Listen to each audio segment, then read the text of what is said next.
სირიაში ასადის რეჟიმის დასრულების შემდეგ მოქალაქეები თავიანთი შეხედულებების შესახებ და შიშზე ღიად საუბრობენ.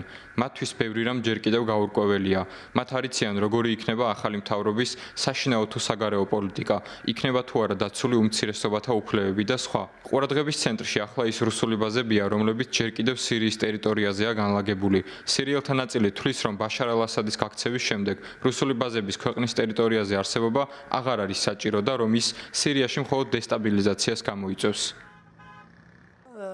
ფიქრობ, რუსეთმა უნდა გადახედოს სირიის ტერიტორიაზე ყოფნის საჭიროებას, ისევე როგორც თავის ინტერესებს რეგიონში. მათი ინტერესები ასადის კრიმინალურ რეჟიმთან იყო დაკავშირებული. მათ პოზიციების შეცვლა და ახალ ადმინისტრაციასთან კომუნიკაცია შეუძლიათ, რითაც აჩვენებენ, რომ არ მტრობენ სირიელ ხალხს და რომ ასადის რეჟიმი სამუდამოდ დასრულდა. ბაშარ ალ-ასადის რუსეთში გაქცევას სირიელთა უდიდესი ნაწილი სიხარულით შეხვდა, თუმცა მათი თქმით, ასადმა სირია ბევრად უფრო ადრე მიატოვა. თავად ასადის მიერ გავრცელებულ წერილში ნათქვამია, რომ მას სირიის დატოვება დაგეგმილი სულაც არ ჰქონდა, რისიც სირიელებს არ სჯერათ.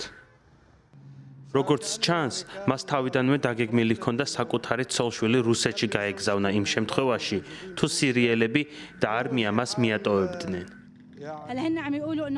ამბობენ, რომ თანამდებობა და ხალხი ახლა არ მიუტოვებია. მან ჩვენზე დიდი ხნის წინ თქვა უარი. მან ხალხი მაშინ დატოვა, როცა აშიმშილებდა, აპატიმრებდა და ხოცავდა. მაშინ, როცა ასახლებდა და აობლებდა მათ. ძალაუფლებას ეჭიდება და ვნახოთ, სადამდე მიიყვანს მას. ჩვენგან გაქცევა სურს, ის ღმერთს მაინც ვერ გაექცევა. სირიის გარდამავალი მთავრობა ამერიკის შეერთებულ შტატებთან და ევროპასთან თანამშრომლობისთვის მზად არის. ვაშინგტონთან კომუნიკაცია შედგა ტრევის ტიმერმანის ასადის რეჟიმის პატიმრის გადაცემასთან დაკავშირებით. დასავლეთს დახმარებისკენ მოუწოდებს თურქეთის ხელისუფლებაც, რაც იმას ნიშნავს, რომ სირიაში რუსეთის გავლენა მნიშვნელოვნად შესუსტდება.